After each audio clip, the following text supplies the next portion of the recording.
السلام علیکم ورحمۃ اللہ وبرکاتہ۔ آج کا ہمارا سوال تراویح سے متعلق ہے کہ تراویح کی نماز میں ہر سورت کے شروع میں بسم اللہ الرحمن الرحیم پڑھنا کیسا ہے؟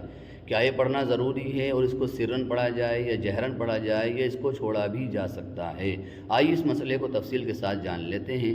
دیکھیے، فرض نماز ہو یا تراویح کی نماز ہو، ہر سورت کے شروع میں بسم اللہ الرحمن الرحیم پڑھنا چاہیے اور اس کو سرن پڑھنا چاہیے۔ سنت طریقہ یہی ہے، جہرن نہیں پڑھنا چاہیے۔ بسم اللہ الرحمن الرحیم کو جہرن پڑھنا یہ خلاف سنت ہے، چاہے فرض نماز ہو چاہے تراویح کی نماز ہو، کوئی بھی جماعت ہو۔ البتہ تراویح کے بارے میں یہ ہے کہ پوری تراویح میں یعنی پورے قرآن کریم میں ایک مرتبہ بسم اللہ الرحمن الرحیم جہرن پڑھ لینا یعنی آواز کے ساتھ پڑھنا یہ ضروری ہے، اس لیے کہ بسم اللہ الرحمن الرحیم یہ قرآن کریم کی ایک آیت ہے، اور اگر اس کو جہرن نہیں پڑھا جائے گا، پورے قرآن کریم میں اس کو ایک مرتبہ بھی بلند آواز سے نہ پڑھا گیا تو امام کا تو قرآن کریم مکمل ہو جائے گا، لیکن پیچھے جو سامعین ہیں ان کا قرآن کریم مکمل نہیں ہوگا، اس لیے کہ انہوں نے بسم اللہ الرحمن الرحیم ایک مرتبہ بھی نہیں سنا ہے، حالانکہ یہ بھی قرآن کریم کی ایک آیت ہے۔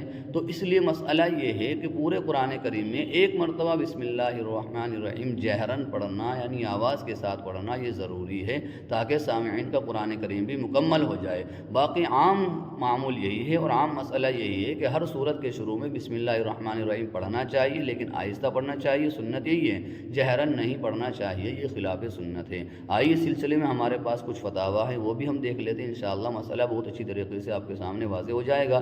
سب سے پہلے ہم آپ کے سامنے کتاب النوازل کی عبارت پیش کر رہے ہیں۔ دیکھیے، کتاب النوازل کی جو عبارت ہے وہ دیگر فتاویٰ سے الگ ہے، اس کی وضاحت میں کر دیتا ہوں۔ کتاب النوازل جلد نمبر 5 صفحہ نمبر 64 پر جو عبارت لکھی، یہاں پر لکھا ہے کہ سرن جہرن دونوں طریقے سے پڑھ سکتے ہیں، لیکن سرن افضل ہے، تو انہوں نے جہرن کو خلاف سنت نہیں کہا ہے۔ حالانکہ آگے جو فتاویٰ میں آپ کے سامنے پیش کرنے والا ہوں ان سب میں ایک ہی بات کہی گئی ہے کہ سرن ہی پڑھنا چاہیے، یہی سنت ہے۔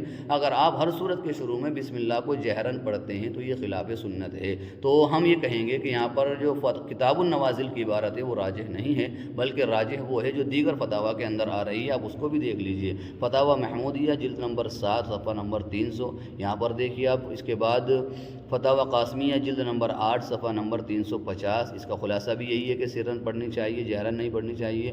اور فتاویٰ دارالعلوم دیوبند جلد نمبر 4 صفحہ نمبر 349، اس کا خلاصہ بھی یہی ہے کہ بسم اللہ الرحمن الرحیم جہرن نہیں پڑھنی چاہیے، سرن پڑھنی چاہیے۔